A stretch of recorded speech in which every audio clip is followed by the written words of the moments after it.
Hello नमस्कार students.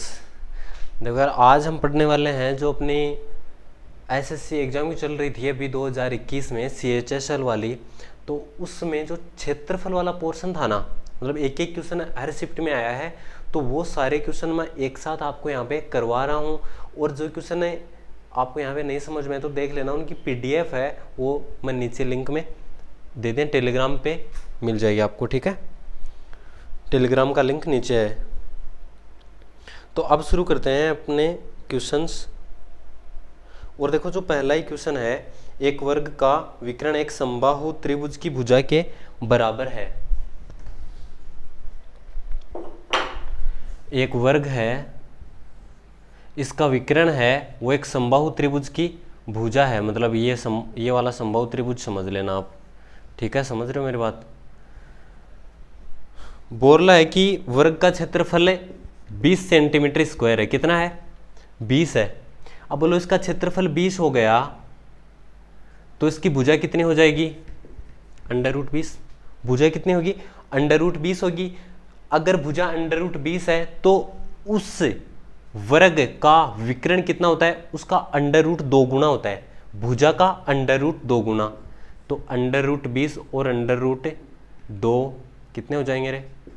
√40 हो जाएंगे। ये हो गया अपना समबाहु, और समबाहु का क्षेत्रफल होता है √3/4 भुजा स्क्वायर। भुजा स्क्वायर का मान हो जाएगा 40 भाग देंगे 10, 10√13, 1.7321 इधर लगा देंगे, हो गया इसका आंसर, ठीक है। क्वेश्चन ये आपको पूरा लिखा हुआ मिल जाएगा PDF में। तो टेलीग्राम जो ग्रुप है वो ज्वाइन कर लेना उसके लिए। एक लंबवर्तीय बेलन का व्यास है, ये बेलन हो गया, ठीक है। बेलन को लंबवर्तीय बेलन बोलते हैं। इसका व्यास 20 है तो त्रिज्या हो जाएगी 10। पृष्ठीय क्षेत्रफल 1000 है। अरे ऊंचाई नहीं देखिए इसमें, अच्छा ऊंचाई निकाल लेंगे। बेलन का आयतन क्या है? वॉल्यूम पूछा है। आयतन होता है πr²h। आयतन होता है πr²h। दिया है कि इसका वक्र पृष्ठीय क्षेत्रफल, वक्र पृष्ठीय यही तो होता है 2πrh। तो ये बता रहा है कि इसका जो 2πrh है ना वो 1000 है। क्या बोल रहा है? 2πrh 1000 है। अब देखना ध्यान से भाई, इनमें से हमें यहाँ पे कौन सी चीज चाहिए? ये सारी चीजें चल जाएंगी। अरे चल जाएंगी ना। तो इधर से मैंने 2 को हटाया तो 2 को मैं इधर ले आऊंगा, 2 का इसमें भाग दूंगा तो यहाँ पे बच गए 500, मतलब πrh का मान हो गया 500। समझ रहे हो मेरी बात? यहाँ से πrh का मान तो लिख दूंगा 500, और r है, r कितनी है अपनी? 10 है, तो आंसर हो जाएगा 5000, ठीक है। इससे अगला क्वेश्चन देखो। एक वृत्त की परिधि 40 पाई है, वृत्त का क्षेत्रफल याद कीजिए। एकदम आसान क्वेश्चन है। वृत्त की परिधि है 40 पाई, वृत्त की परिधि है 40 पाई, ये हो गया अपना वृत्त। तो हमें पूछा है इसका क्षेत्रफल कितना होगा। पाई से पाई काट तो 2 को 40 से 20, ये तो हो गई अपनी r। यहां पे रख देंगे r को। r², 20 का स्क्वायर कितना होगा? 400 होगा। 400 को गुणा करो पाई से, 3.14 से, 2 0 इसको दे दो, पॉइंट हटा दो, 4 से गुणा करो, 4 3 1200, 14 28 56, 1256, ठीक है। क्या हो गया? 1256 क्षेत्रफल हो गया इसका, ठीक है। आगे देखो, अगला क्वेश्चन क्या बोल रहा है कि 42 सेंटीमीटर व्यास और 14 सेंटीमीटर ऊंचाई वाले बेलन का कुल पृष्ठीय क्षेत्रफल ज्ञात कीजिए। 42 सेंटीमीटर व्यास है। अरे यार, बेलन को भी गलती मिटा दिया। 42 सेंटीमीटर व्यास है तो ये लो त्रिज्या 21, ऊंचाई बोल रहा है 14, कुल पृष्ठीय क्षेत्रफल है 2πrh+r। सीधा सीधा पूछ लिया भाई, ये तो एकदम सीधा, कुछ नहीं करना इसमें। r 21, h+r 25, 35 काटो 3, 35 105, दूनी 210,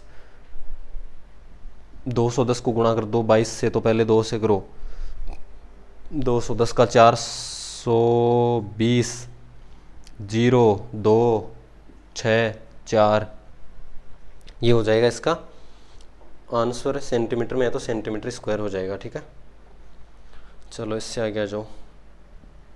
बेलन का वक्र पृष्ठीय और आयतन का अनुपात 4:7 है।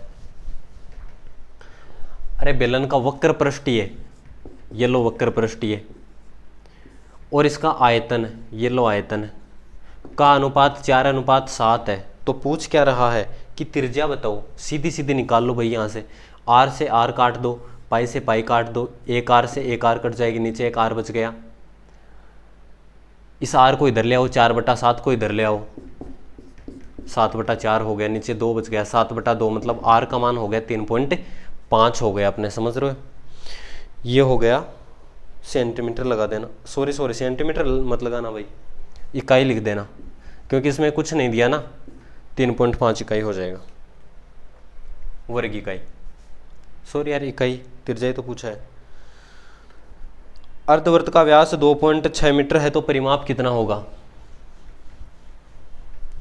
अर्धवृत्त का व्यास बता रहा है 5.6 मीटर, ये अर्धवृत्त है, व्यास हो गया इसका 5.6, और पूछ रहा है यहाँ से लेके यहाँ तक और वापस यहाँ तक। क्या पूछ रहा है ये पूछ रहा है इसकी परिधि, ठीक है। अरे 7 सेंटीमीटर जिसकी त्रिज्या होती है, उस वृत्त की परिधि होती है 44 होती है, और उस अर्धवृत्त की होती है 22 तो ये और 14 ये। 22 तो ये हो जाएगी, 7 सेंटीमीटर त्रिज्या होगी तो, और 14 ये, तो 36 हो जाएगी। कहने का मतलब 7 सेंटीमीटर वाले की 36 होती है, इतना तो आपको याद रखना है। हमें क्या करना है कि भाई इसकी त्रिज्या बोलो 2.8 है। अब देखो कि कितने आसानी से निकालेंगे। तो एक काम करो, यहाँ पे लिखो 2.8। सोचो ये कितना गुना है, 700 का 28 गुणा 4 है, और एक पॉइंट लगा हुआ है, इसको भी कर दो गुणा 4। 36 दूनी 72 और 72 दूनी 144, तो इसका गुणा 4 कितना हो गया, 144 हो गया। इसमें एक पॉइंट लगा है तो इसमें भी एक को छोड़ के पॉइंट लगा दो, ये अपना आंसर हो जाएगा, ठीक है भाई। 7 वाले का याद रखेंगे, 7 सेंटीमीटर होती है जिसका, और उससे कंपैरिजन करके निकाल लेंगे तो आसानी से हो जाएगा, ठीक है ना। फॉर्मूला लगाने की ज़रूरत नहीं पड़ेगी। इससे आगे वाला देख लो भैया। एक रिंग दी हुई है, 2 सेकेंडरी वर्त हैं, तो सेकेंडरी में रिंग ही तो बनेगी ना। ये हो गए, ये मान लो कि त्रिज्या है R1 और ये मान लो कि त्रिज्या है R2।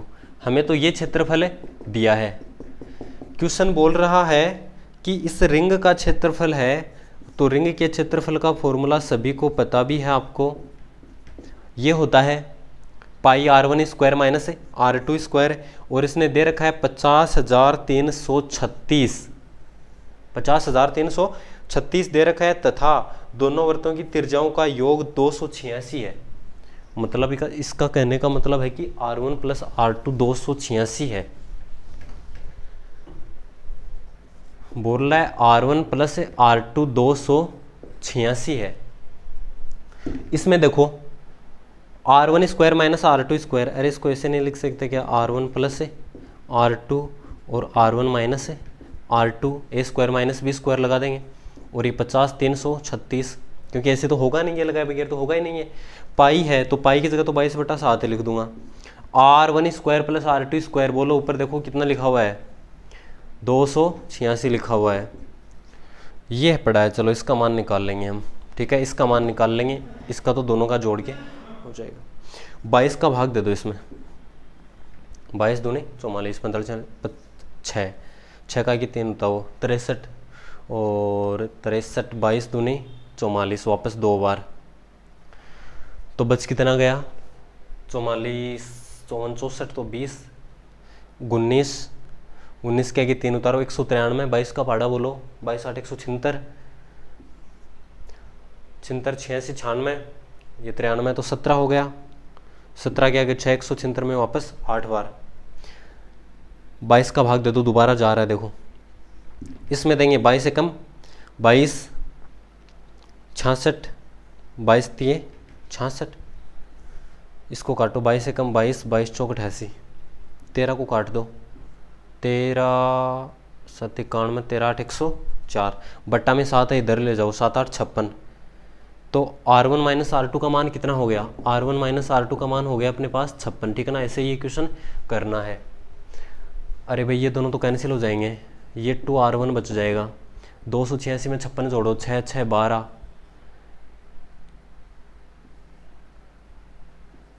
ठीक है 342 हो गया। ये तो 2R1 है, तो 2 से इसको काटेंगे 342 150 और 21 171 हो गया R1 का मान। R1 तो निकाल लिया, R2 भी निकालना है, तो R2 कैसे निकाल लेंगे, इससे निकालेंगे, इस समीकरण से R2। R1 का है 171 माइनस 56 कर दो तो ये आ जाएगा R2। भाई घटाओ 5 1 1, ये हो गए अपने दोनों, ठीक है ना। थोड़ा सा लंबा था ये क्वेश्चन, थोड़ा सा लंबा, अगर फास्ट करोगे ना तो 1 मिनट लग जाएगी, लेकिन कोई बात नहीं, होते हैं ऐसे क्वेश्चन कई।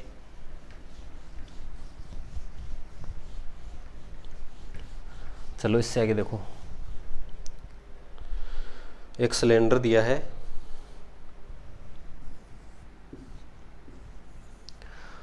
बता रहा है कि 42 अरे यार 32 है, 32 इसका व्यास है और 9 इसकी हाइट है। इसको गोले में बदला जाता है, तो R का मान क्या होगा, गोले की त्रिज्या। भाई एक सिलेंडर है, इसको पिघला के इससे गोला बनाया गया, गोले की त्रिज्या पूछी है, तो इसका आयतन और इसका आयतन बराबर हो जाएगा। भाई पाई आर स्क्वायर एच बराबर 4/3 पाई आर क्यूब, समझ रहे हो। एच की जगह तो 9 लिख देता हूँ, आर स्क्वायर 16 हो जाएगा, 256 लिख देता हूँ, 32 है तो 16 256, पाई को पाई से काट देंगे, 4 को काटो 256 से 64, 64 को लिख दूंगा 4 क्यूब, क्योंकि यहाँ पे क्यूब निकालना है ना, 9 इधर है, 3 को यहाँ पे ले आओ, 9 3 27, तो 3 क्यूब बराबर है आर क्यूब, क्यूब क्यूब हटाओगे तो 4 3 12, इसका आंसर हो जाएगा। चलो नेक्स्ट क्वेश्चन देखो, एक लंबवृत्त ये शंकु की ऊंचाई और तिरछी ऊंचाई क्रमशः 3√23 और 16 सेंटीमीटर है, तो पाई का मान 22/7 मानते हुए शंकु के घुमावदार सतह का क्षेत्रफल ज्ञात करना है। घुमावदार का होता है पाई आर एल। ये लो शंकु, ये बोल रहा है कि ये तो 16 है और ये 3√23 है, त्रिज्या का पता नहीं है। घुमावदार सतह का क्षेत्रफल पाई आर एल हमें ज्ञात करना है। पाई का मान 22/7 मानना है, तो 22/7 हो गया। आर का एक बार पता नहीं है, एल हो गई 16। आर का मान देखो कैसे निकालेंगे, ये एक समकोण हो गया ना, तो समकोण में कर्ण स्क्वायर माइनस आधार स्क्वायर कर देंगे, 256 हो गया, 16 का स्क्वायर, इसका करो 9 23 9 207, घटा दो भाई 49 बराबर आर स्क्वायर, तो आर का मान हो गया 7, कट गया सीधा सीधा 32, 32 गुणा 11, तो 2 5 3 352 सेंटीमीटर में है क्या, क्षेत्रफल है तो स्क्वायर लगा देंगे, ठीक है। एक आयत जिसकी लंबाई चौड़ाई दी है, क्षेत्रफल का उस आयत के विकर्ण से बनने वाले वर्ग के क्षेत्रफल से अनुपात ज्ञात कीजिए। चलो तो अगला क्वेश्चन देखो। भाई कहने का मतलब ये है कि फॉर्मूले में आपको टाइम नहीं लगना चाहिए, फॉर्मूले आपको फटाफट आने चाहिए, फिर क्वेश्चन बहुत जल्दी हो जाएगा। और क्षेत्रफल वाला तो 1-2 क्वेश्चन तो आता ही है हमेशा। ये 12 है, ये 8 है, ये पूछ रहा है कि इसका जो विकिरण बन रहा है ना, इस विकिरण पे वर्ग बनाएंगे हम, तो वर्ग एक ऐसे बना देंगे ना विकिरण पे, समझ रहे हो मेरी बात। तो इस आयत का जो क्षेत्रफल होगा उसका इस वर्ग के क्षेत्रफल से अनुपात ज्ञात करना है। तो इस आयत का क्षेत्रफल क्या होगा, लंबाई गुणा चौड़ाई अनुपात। इस वर्ग का क्षेत्रफल क्या होगा, भुजा स्क्वायर। इस वर्ग की भुजा कितनी होगी, अरे वर्ग ऐसे ठीक ठाक बनाता हूँ थोड़ा। इस वर्ग की भुजा क्या होगी, इसका विकर्ण कितना होगा, लंबाई स्क्वायर चौड़ाई स्क्वायर का अंडर रूट 144 64 144 और 64 4 4 8 140 60 200 208। ठीक है, इसका स्क्वायर कितना हो जाएगा 208। अरे इसका स्क्वायर प्लस इसका स्क्वायर बराबर है, विकर्ण का स्क्वायर होता है नहीं होता, समकोण त्रिभुज है ये। कर्ण स्क्वायर बराबर आधार स्क्वायर प्लस लंबी स्क्वायर, तो इन दोनों का स्क्वायर ऐड करके यहाँ पे लिख देंगे। काट दो, 200 में 8 का भाग 25 बार जाता है और एक ही है 26, आधा आधा कर दो। ठीक है, ये वाला इसका आंसर हो जाएगा। देखो ये भी आपको ऑप्शन में मिलेगा, ठीक है ना, ये भी आपको ऑप्शन में मिलेगा, तो सचेत रहना ऐसे क्वेश्चन के लिए। लास्ट क्वेश्चन है, एक वृत्त की परिधि एक समचतुर्भुज का परिमाप समान है। ठीक है, एक वृत्त की परिधि और एक समचतुर्भुज का परिमाप। अरे ये देखो, ये तो अपना वृत्त हो गया और ये अपना प्यारा सा समचतुर्भुज हो गया। इसकी भुजा ए मानो तो ये भुजा भी ए हो जाएगी, क्योंकि समचतुर्भुज और वर्ग भाई भाई तो होते हैं ना। तो ये बोल रहा है कि ये चीज बोल रहा है, ये इसकी परिधि और इसका परिमाप बराबर है। वृत्त का क्षेत्रफल 38.5 है, इसका एरिया कितना है 38.5 से। कुछ याद आया, 38.5 से पीछे वाले क्वेश्चन में किया था, मैंने बताया था कि क्षेत्रफल अगर 7 सेंटीमीटर त्रिज्या हो तो क्षेत्रफल वृत्त का 154 होता है। लेकिन अगर 38.5 है तो इसके लिए 3.5 त्रिज्या हो जाएगी। ठीक है, कैसे, ये इसका कितना है 154 का आधा 77 और 77 का आधा ये, मतलब इसमें 4 का भाग दिया है, क्षेत्रफल में 4 का दिया है, तो त्रिज्या में 2 का भाग दे देंगे, त्रिज्या आधी हो जाएगी। ठीक है ना, ऐसे आपको ये याद रखने हैं भैया, ये तो याद रखने ही पड़ेंगे आपको। इतने निकालने बैठोगे ना, इतने में तो पूरी 1 मिनट लग जाएगी, आपको फास्ट करोगे तो भी, और फिर टाइम पूरा हो जाएगा। चलो 3.5 लिखो, तो ये त्रिज्या लिख दी मैंने 3.5, मतलब 7/2 है। अब बोलो क्या करें, करना क्या, इसको इससे काट देंगे और 22/7 लिख देंगे यहाँ पे। 7 को 7 से काट देंगे, 4 का भाग दे दो भाई इधर 22 में, 22 का आधा 11 और 11 का आधा 5.5, एक का मान हो गया 5.5। हमें क्वेश्चन वाला पूछ रहा है तो समचतुर्भुज के विकर्णों के वर्गों का योग ज्ञात कीजिए। भाई बहुत बार क्वेश्चन आ चुका है, विकर्णों के वर्गों का। ये विकर्ण है, इसको मैं मान रहा हूं कि D1 है, ये वाला विकर्ण है, मैं इसको मान रहा हूं कि ये D2 है। विकर्णों के बीच कोण बनेगा 90 डिग्री का, तो ये बन गया अपने पास एक समकोण त्रिभुज।